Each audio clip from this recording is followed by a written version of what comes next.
세상을 바꿀 과학기술을 알아보는 테코노미 시간입니다. 김덕진 IT 커뮤니케이션 연구소장과 함께합니다. 어서 오세요. 네, 안녕하세요. 반갑습니다. 김덕진입니다. 제가 최근 우리 소장님의 어떻게 보면 이쪽 분야의 전문성뿐만 아니라 이 정확한 기술에 대한 판단 깜짝 놀랄 때가 많아요. 그 중에 하나가 우리 마침 지난주에 챗GPT 아첨을 너무 많이 하는 것 같다. 그 얘기 해주고 가셨잖아요. 맞아요. 그런데 실제로 오픈 AI가 이걸 인정했더라고요. 그래서 챗 GPT 버전을 다시 예전 버전으로 돌려놓겠다. 대단하십니다. 아니 아첨을 많이 하는지까지 아시다니. 이게 연구 결과들도 좀 나와서 좀 심하다 싶어서 방송을 했는데 방송하고 하루인가 이틀 지나니까 오픈 AI에서 갑자기 롤백, 그러니까 예전 버전으로 돌리겠다라는 걸 해서 한편으로는 그래도 방송에서 한번 써먹었으니까 됐다 이런 생각이 들기도 했었는데요. 말씀하셨던 것처럼 이제 현지 시간 이제 29일이죠. 이제 오픈 AI가 스스로 인정을 했습니다. 우리는 부족했고 이를 바로잡기 위해서 노력하고 있다라고 얘기를 했고요. 샘 얼트먼 이제 오픈 AI CEO가 트위터 X를 통해서 실제로 이제 챗GPT가 너무 아첨을 많이 해서 짜증나게 됐다. 수정 조치를 진행 중이다라고 인정을 했고요. 그리고 업데이트 삭제 조치를 완료했다라고 밝혔습니다. 이게 이제 원인을 좀 이야기를 했는데 단기적 사용자 피드백에 너무 과도하게 반응한 결과였다라고 얘기를 했고, 그러다 보니까 이제 챗GPT랑 사람들이 시간이 지남에 따라서 좀 충분하게 검토를 하고 적용을 했었어야 됐는데 이게 그냥 신기하니까 빨리빨리 적용했다. 그러니까 저희가 그때 얘기했었던 그런 이해들이 있었잖아요. 근데 정말로 그렇게 됐다고 얘기를 했고요. 그래서 스스로도 이제 조금 더 이 방식에 대해서 연구를 하고 앞으로 좀 이제 선택할 수 있는 옵션들을 만들어서 다시 좀 복귀를 시키겠다라고 해서 뭐 그전 버전을 다시 돌아갔다라고 좀 이야기를 드릴 수 있을 것 같습니다. 네, 정말 이런 소식들을 접할 때마다 이젠 진짜 AI와 함께 사는 세상이 됐구나라는 걸 절실히 느끼게 되는데요. 그렇다면 이 AI와 함께하는 게 단순히 그냥 우리의 일상생활을 넘어서 기업 현장에서 좀 더 본격화되지 않을까요? 네, 맞습니다. 실제로 이제 인공지능이 단순한 도구를 넘어서 직원들과 함께 일하는 일종의 디지털 동료로 진화하는 흥미로운 변화들이 좀 있어요. 특히나 이제 최근에 마이크로소프트가 2025년 업무 동향 지표라는 보고서를 냈거든요. 근데 그 보고서에 보면 인공지능을 조직 경영 전략에 깊숙이 통합을 해서 인간과 AI 에이전트가 함께 일하는 이른바 프론티어 기업이 등장한다. 그리고 등장이 시작됐다라고 얘기를 했고, AI 에이전트를 관리하고 활용하는 새로운 리더십인 에이전트 보스의 시대가 열릴 것이다. 이렇게 예측을 좀 했습니다. 네, 새로운 용어들이 또 막 쏟아지네요. 일단 업무 동향 지표 보고서 MS가 하는 겁니까? 이게 뭡니까? 이게 이제 마이크로소프트에서 갑자기 업무 동향이지라고 생각하실 수 있는데 실은 이게 2021년부터 나왔던 매해 나오고 있는 보고서고요. 생각해 보시면 지금 일을 할 때 우리가 IT 기술이나 여러 가지의 것들이 있고 또 이제 시대가 되게 많이 변하니까 우리 일하는 방식이 바뀌고 있잖아요. 그런 것들에 대한 이제 매해 트렌드들을 정리한 보고서라고 보시면 돼요. 그래서 링크드인하고 좀 같이 하고 있는데 실제로 이걸 하기 위해서 어떻게 하고 있냐면 31개 나라에서 3만 1,000명을 대상으로 설문조사를 하고 있고요. 또 링크드인 고용 동향을 파악하고 있고 또 포춘 500대 기업 고객과의 연구를 좀 진행을 하고 있습니다. 이게 지금까지 있던 키워드들을 보면 확실히 이게 변화를 느껴지는데 2021년에는 이 보고서에서 무슨 얘기를 했냐면 팬데믹, 코비드 팬데믹으로 인해서 원격 근무가 이제 시작이 됐다. 그래서 그것이 이제 회의의 습관의 변화를 어떻게 바꿨는지 이런 것들을 얘기했고요. 2022년에는 하이브리드 근무. 그러니까 우리가 반은 이제 집에서 일하고 반은 또 사무실에서 일하는 일종의 이제 하이브리드 근무라는 게 정착이 됐다라는 얘기를 했는데 2023년 보고서가 상당히 흥미로워요. 왜냐하면 우리가 이렇게 비대면으로 2년 이상 일을 하니까 일종의 디지털 부채가 생겼다는 거예요. 이게 뭐냐? 계속 우리가 일을 생각해보면 오프라인에서 하다가 온라인으로 가니까 예전보다 오히려 이메일이 늘고 그리고 또 뭐 메신저 내용이 늘고 막 이러다 보니까 그런 알림들이 방해를 이제 실제 내 업에 집중할 수 있는 시간을 오히려 줄인다는 거예요. 그러니까 우리가 오프라인에서 미팅할 때는 오프라인 미팅 따로 하고 그리고 일하고 이랬는데 생각해보면 온라인으로 일하면 일하는 내내 계속 메신저도 오고 메일도 오잖아요. 그러니까 이런 것들이 오히려 디지털 부채가 되고 있는데 이거를 AI가 해결해 줄 수 있다라는 게 이제 2023년부터 이미 나온 거예요. 그래서 AI를 통해서 여러 가지 생산성을 향상시킬 수 있다라는 얘기가 나왔고 작년 2024년에는 이제 이런 챗GPT 같은 녀석들을 기업 전체가 아니라 개인들이 사용하기 시작했다. 그러니까 어떤 회사에 있어서 실제로 생성형 AI에 대한 사용이 2배 이상 증가했고 지식 근로자의 75%가 사용을 하지만 직원들이 자발적으로 AI 도구를 직장에 가져오는 현상이 두드러졌다. 그런데 아직까지 리더와 직원끼리는 AI에 대한 인식 차이가 존재했다라는 게 2024년이었고요. 네. 올해 2025년은 이제는 본격적으로 회사에서 공식적으로 AI를 사용하기 시작했다라는 게 이제 포인트라고 보시면 돼요. 네. 그래서 이제 작년까지는 이제 리더들은 이거 도입해야 되나 말아야 되나 그랬는데 도입이 되기 시작을 했고 이게 단순히 그냥 AI 도구 하나만 가져오는 게 아니라 자동화되는 연결되는 이른바 에이전트라고 하는 형태로 하나의 팀의 형태로도 이제 진화하고 있다라는 겁니다. 그래서 이제 2025년에는 AI가 조금 더 그 조직의 구조 자체를 변화시키는 근본적인 변화에 대한 이야기도 나오고 있고 그러다 보니까 오히려 관리자들이 이제 AI의 힘을 이해하고 적극적으로 도입하는 큰 어떤 변화, 시프트가 일어나고 있다. 이렇게 이제 얘기를 하고 있는 것이죠. 네. 큰 회사 같은 경우는 조직을 관리하기 위한 중간 뭐 어떻게 보면 직급들이 꽤 있게 되는데 그렇죠. 뭐 쉽게 얘기해서 그게 AI가 대체되는 건지 정확히 이해가 안 되는데 프론티어 기업 좀 설명 좀 자세히 해 주세요. 네, 일단은 프론티어 기업은 어떤 거냐? AI를 도입하는데 이게 그냥 단순히 하나의 도구 수준이 아니라 단순 자동화가 아니라 아예 인간과 AI가 유기적으로 협업하는 모델이라는 거예요. 근데 이게 또 왜 나왔느냐? 역량 격차라는 구조적 문제에서 나왔다고 얘기를 합니다. 근데 여기서 말하는 역량 격차 그럼 사람마다의 역량 격차나 이게 아니고 우리가 말하는 비즈니스 리더들이 개인 한 사람 한 사람에게 일을 할 때에 원하는 일의 양과 실제 개인이 감당해야 되는 일의 역량의 격차가 난다는 거예요. 그러니까 앞서서도 얘기한 것처럼 사람 한 사람이 해야 될 일이 너무 많아지는데 디지털에 대한 에셋도 되게 많아지잖아요. 이걸 감당을 못하는 거예요. 생산성 요구 높아지고 있는데. 그러니까 한 사람이 더 이상 일을 못하겠다 정도로 번아웃이 올 수 있는 상황인데 이때 AI 도구가 엄청나게 생산성을 높여주니까 결국에는 이 리더가 원하는 정도의 생산성을 감당하려면 결국에는 회사에 있는 사람들이 AI 도구를 적극적으로 활용할 수밖에 없다라고 하는 게 이 보고서에서 얘기하고 있는 것이고요. 그렇게 이제 적극적으로 기업에서 제대로 도입하고 있는 회사들을 일종의 앞서서 나가는 기업이다. 그래서 프론티어 기업이라고 이제 정의를 하고 있습니다. 그러면서 이제 뭐 예를 들면 바이엘이나 다우케미컬이나 웰스파고 같은 회사를 이제 소개를 했는데 그중에서 바이엘이라고 하는 회사가 제품 개발에 에이전트를 도입해서 일주일당 이제 한 사람의 6시간씩을 절감하고 있대요. 그럼 6시간 정도면 확실히 이제 기본적으로 사람의 하루 조금 안 되는 업무 시간이니까 하루 정도를 벌어주고 있다는 것이죠. 그리고 이제 실제 웰스파고 같은 경우에는 4,000개 지점에서 고객 서비스 AI 에이전트를 활용해서 정보 검색 시간을 10분 걸리는 걸 30초 수준으로 단축했다고 하니까 그런 이제 우리 일에 실제로 AI가 구석구석 들어가고 있는 형태 이런 것들을 이제 그렇게 적용하고 있는 회사들을 뭐 일종의 프론티어 기업이다라고 이제 정의를 한 것이죠. 네, 이 프론티어 기업에서 우리가 이해하기 위한 가장 중요한 관건이라고 해야 될까요?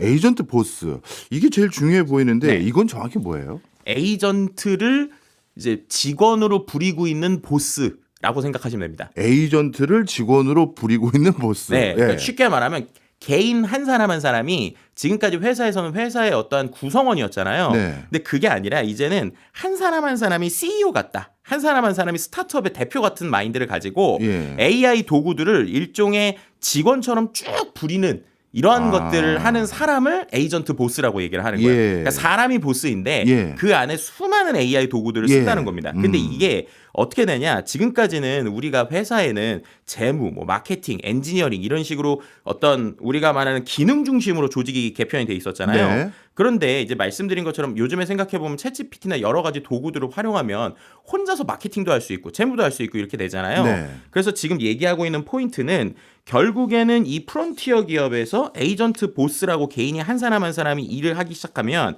이게 단순히 기능 중심이 아니라 프로젝트 중심. 그러니까 어떤 하나의 문제를 한 사람이 처음부터 끝까지 해결하는 이러한 형태가 될 것이다. 그래서 결국에는 한 사람이서 AI 여러 가지 도구들을 자동화해서 마치 팀을 구성하고 그러니까 혼자서 예를 들면 이번에 우리가 이 프로젝트 하려면 마케팅에서도 한 사람이 필요하고 뭐 재무에서도 한 사람이 필요하다라고 하면 마케팅을 잘하는 AI, 재무를 잘하는 AI 이런 것들 다 연결을 해서 그거를 관리하는 일종의 관리자의 역할을 개인 한 사람 한 사람이 회사에서 할 것이다 라고 하는 것이 이 에이전트 보스라는 개념으로 이번에 나왔다라고 말씀드릴 수 있을 것 같습니다. 네, 지금까지 말씀 주신 걸 한번 정리를 해보죠. AI가 우리 생활에 깊숙이 들어오면서 기업들도 AI를 사용하는 방식이 점점 진화하고 있는데 최근에는 프론티어 기업이라고 해서 이 프론티어 기업은 말 그대로 AI가 가장 기본적인 업무에 중요한 역할을 하는 기업의 꼴을 말하는 건데 그걸 하기 위해서는 이제 직원들의 중요한 역량이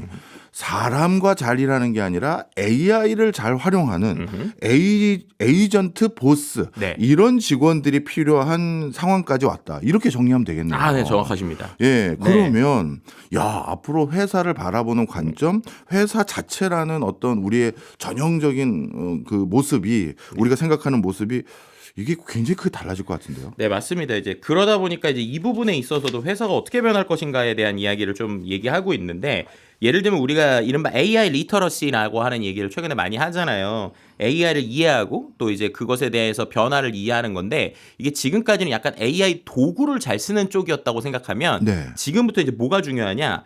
AI한테 업무를 어디까지 위임할 것인가 그것에 대한 밸런스를 잘 맞춰야 된다는 거예요. 그래서 인간과 에이전트 간의 일을 할 비율을 이제 잘 계산해야 된다라고 하는 게 이제 새로운 이번에 개념으로 나왔다고 보시면 됩니다. 그러니까 지금도 우리가 챗GPT한테 뭘 시키고 거기에 있는 결과물을 내가 수정 보완하고 이렇게 되잖아요. 근데 최근에 에이전트라고 하는 개념은 이제 자동화되는 프로세스가 나오는 건데 그럼 예를 들면 마케팅을 네가 조사를 해서 뭔가 보고서를 만들어라고 했을 때 AI가 어디 수준까지 할 것이고 중간에 사람이 어디까지 들어갈 것인가라고 하는 거를 개인도 관리를 잘해야 되지만 회사 관점에서도 그 밸런스를 잘 맞춰야 된다. 그래서 회사 관점에서 보더라도 그런 인간과 에이전트의 비율을 계산하거나 어디까지 AI를 도입할 것인지에 대한 조직에 대한 어떤 개념 그리고 그런 것들을 솔루션화할 수 있는 엔지니어들 이런 사람들이 중요해질 것이다라고 얘기하고 있고요. 그래서 이제 보고서에 따르면 채용 측면에서 전 세계 관리자의 28%가 사람과 AI로 구성된 하이브리드 팀의 담당자를 고용할 계획이다. 또 이제 32%는 12개월에서 18개월 내에 AI 에이전트 전문가를 채용할 의향이 있다라고 얘기하고 있고요.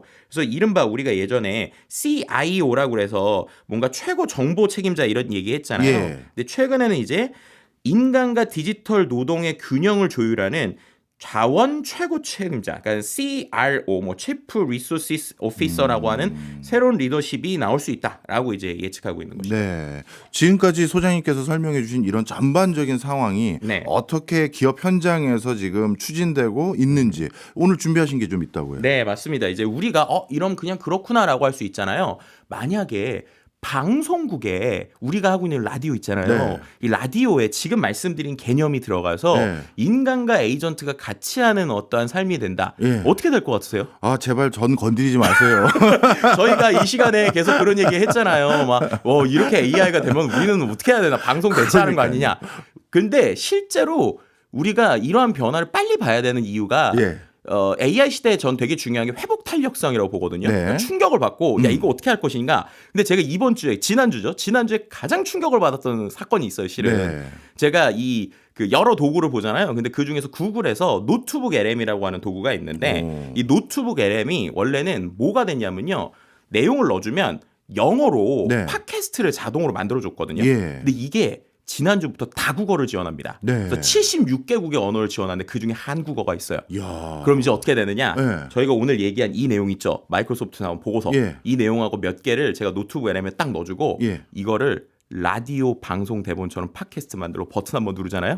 7분짜리로 두 사람이 대화하는 실제 라디오가 나옵니다. 저 이거 듣고 정말로 제가 웬만한 AI 도구면 그렇구나. 이거 듣고 약간 이제 이런 표현 좀 들으면서 약간 헛구역질 나왔거든요. 너무 충격을 받았는데 그 음성 들어볼 수 있는 거예요? 네, 실제로 한번 일부 들어보도록 하겠습니다. 안녕하세요. 오늘 저희가 좀 깊이 파헤쳐볼 자료는요. 바로 마이크로소프트의 최신 워크 트렌드 인덱스 보고서입니다. 네. 그 AI, 특히 AI 에이전트가 요즘 화두죠. 이게 우리 일하는 방식을 어떻게 바꾸는지 또 관련 자료들을 함께 보면서요. 맞습니다. 그리고 이게 단순히 기술 얘기가 아니라 바로 당신에게 어떤 의미가 있는지 그걸 좀 집중적으로 그러니까 이게 보려고 해요. 원고를 넣어줬더니만 이 프론티어 대화체로 기업이라는 바뀌었다는 새로운 개념도 거잖아요. 나왔더라고요. 숨도 쉬고 네, 막. 그래서 오늘은 그죠? 뭐랄까 네. 단순히 정보 요약을 넘어서 그럼 여기 이 AI가 상태에다가 진짜 요즘 업무의 나머지 본질, 기술인 또 제 조직 목소리를 운영 DJ로 방식을 안 얼마나 치고 근본적으로 그리고 바꾸는지 답변하는 사람은 우리 소장님 목소리를 안 치는 것도 일도 아니잖아요. 시사점을 네, 이제 나중에 당신의 그렇게 될 입장에서 수도 한번 있겠죠. 같이 지금은 이제 이해해보는 자동화된 게 게 여기 목표입니다. 고정적인 보고서 목소리만 보니까 나오는 거예요. 정말 흥미로운 보시면. 숫자가 있던데요. 그리고 기업 중간에 리더의 진짜 82% DJ처럼 생각하면서 앞으로 한 1, 2년 안에 라든가 AI 이런 이전, 것도 하네요. 그러니까 이걸 네. 디지털 노동력이라고 그리고 여기 부르는데 보시면 이걸로 표현을 인력 부족 문제를 보고서에 해결할 나오지 거라고 않은 뭐 기대를 이른바 해요. 디지털 노동력이라고 하는데 이런 것들 자기가 거의 만드는 거예요. 대부분이네요. 이게 바로 주문형 인텔리전스 시대가 오고 있다는 어떤 신호 같아요. 주문형 인텔리전스요? 좀 더 설명해 주실 수 있나요? 네, 그러니까 지능이라는 게 예전처럼 그러니까 막 이렇게. 뭐랄까 희소 자원이 아니라 대단합니다. 필요할 때 그냥 바로 가져다 쓸 수 있는 그런 자원이 된다는 거죠. 근데 현실은 또 다르잖아요. 그렇죠.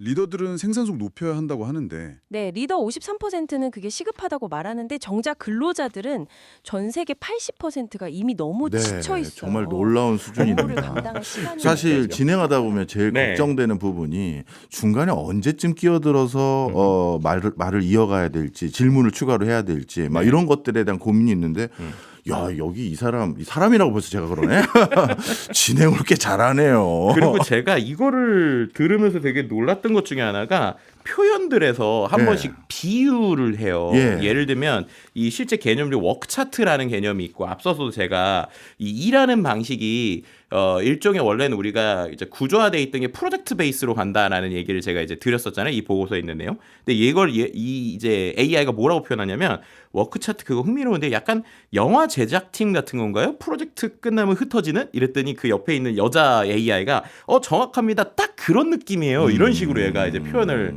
하거든요. 그리고 이 보고서의 이제 마지막에 딱 보면은 마지막 클로징 멘트가 제가 되게 소름 돋았는데 이렇게 이 AI 보고서에서 6, 7분 얘기를 한 다음에 얘가 마지막에 참 이제 첫 번째 그 남자 목소리가 뭐라고 그러냐면 자, 그럼 이제 여기에서 오늘 이야기를 마무리하면서 당신에게 질문 하나 던지고 싶습니다. 그럼 청취자한테 질문을 던지는데 AI가 당신의 업무를 그냥 도와주는 걸 넘어서서 당신의 역할 자체를 또 경력 자체를 어떻게 새롭게 정의하도록 만들 수 있을까요? 이렇게 얘기를 하고 그다음에 그걸 받아서 여자 AI 목소리가 그리고 이 거대한 변화의 흐름 속에서 당신은 과연 어떤 역량을 갖춘 에이전트 보스로 성장할 준비를 하고 계신가요? 한번 잠시 생각해 보시면 좋겠습니다. 오늘 함께 해주셔서 감사합니다. 라고 하면서 네. 이 7분짜리 대화를 마무리를 해요. 야 그래서 이걸 듣고 저도 되게 놀랐었는데 교수님 어떠세요? 이거 지금 들어봤을 때 약간 평이 어떠세요? 진짜 계속 요즘 느끼는 거고요. 저도 외부에서 뭐 강연을 하거나 사람들을 만날 때마다 AI 시대에 사라지지 않을 직업 아니면 앞으로 어떻게 살아가야 되는지에 대한 질문을 정말 여기저기 너무 많이 하세요.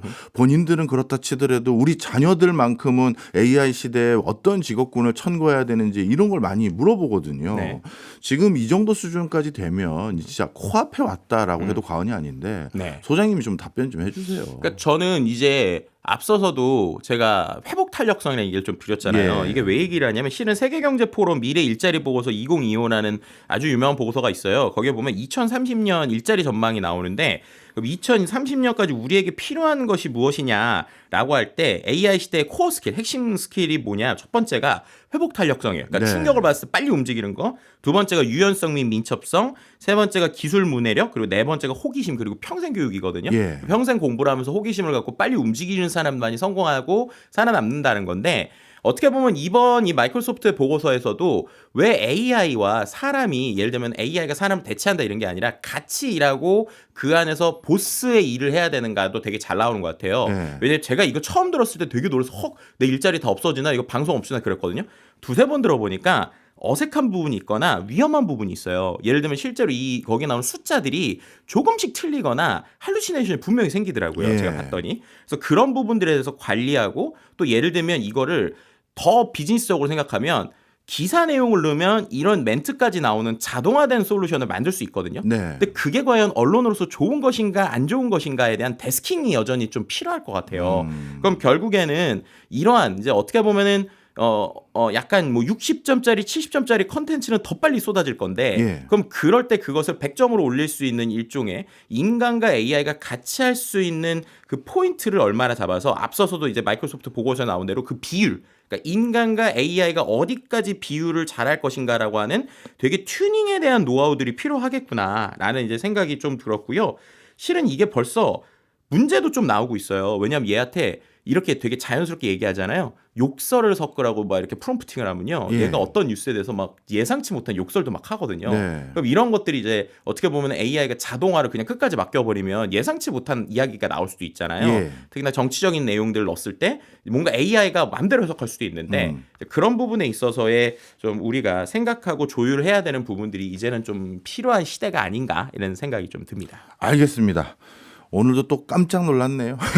지금까지 김덕진 IT 커뮤니케이션 연구소장이었습니다. 고맙습니다. 네, 감사합니다.